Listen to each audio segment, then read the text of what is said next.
الحمدللہ والصلاة والسلام علی رسول اللہ وبعد۔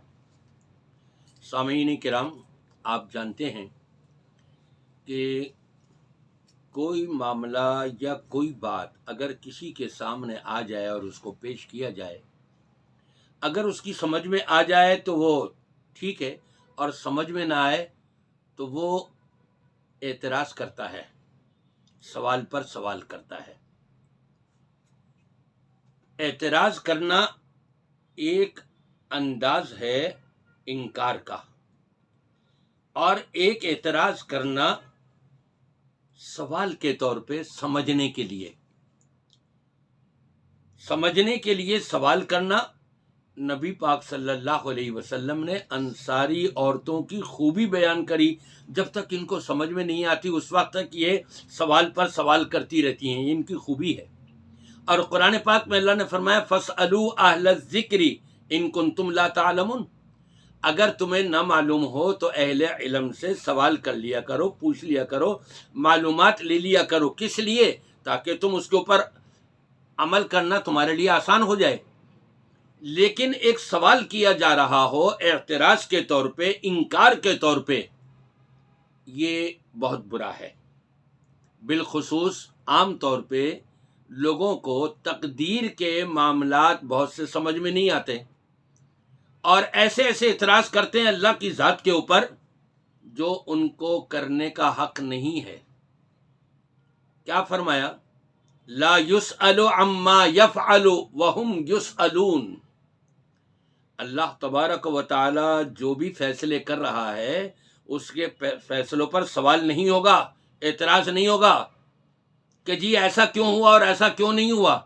اس کو چھپڑ پھاڑ کے دے دیا اللہ نے اور مجھے غربت میں مار دیا۔ جبکہ انسان اپنے آپ میں غور نہیں کرتا۔ وفی انفسکم افلا تبصرون، اپنے نفسوں میں غور و فکر نہیں کرتے کہ ہم کہاں کہاں اللہ کی نافرمانی کر رہے ہیں، معصیت کر رہے ہیں، اللہ کو ناراض کر رہے ہیں، اور جب اس کے بدلے میں رب تبارک و تعالیٰ کی پکڑ و گرفت آتی ہے تو ہم اعتراض کرنے بیٹھ جاتے ہیں۔ ہمارے ساتھ ایسا کیوں ہو رہا ہے جی؟ کیا میں ہی ملا تھا اللہ کو کہ جو مجھے یہ سزا دی گئی؟ انا للہ و انا الیہ راجعون، لا حول ولا قوۃ الا باللہ العلی العظیم۔ وہاں تو فرمایا وَلَنُذِيقَنَّهُم مِّنَ الْعَذَابِ الْأَدْنَىٰ دُونَ الْعَذَابِ الْأَكْبَرِ لَعَلَّهُمْ يَرْجِعُونَ۔ بڑا عذاب جو آخرت کا ہے اس سے پہلے ہم دنیا میں چھوٹے چھوٹے عذاب چکھاتے ہیں ان کو، تاکہ یہ واپس آ جائیں، لوٹ کر کے آ جائیں، حق کو تسلیم کر لیں، اللہ پر اعتراض نہ اٹھائیں، نبی پاک صلی اللہ علیہ وسلم کے فرامین کے اوپر انکار کے طور پہ اعتراض نہ اٹھائیں۔ سمجھنے کے لیے سوال کر سکتے ہیں، اس میں کوئی مذائقہ نہیں۔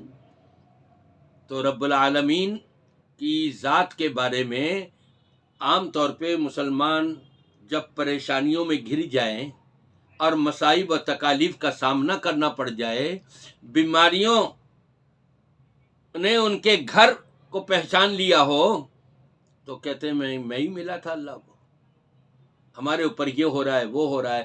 اپنے آپ کو نہیں دیکھتے کہ ہم اللہ کی کہاں کہاں نافرمانی کر رہے ہیں۔ اللہ نے تو یہ ہم کو بتا دیا تھا کہ چھوٹے چھوٹے عذاب چکھائیں گے ہم تم کو۔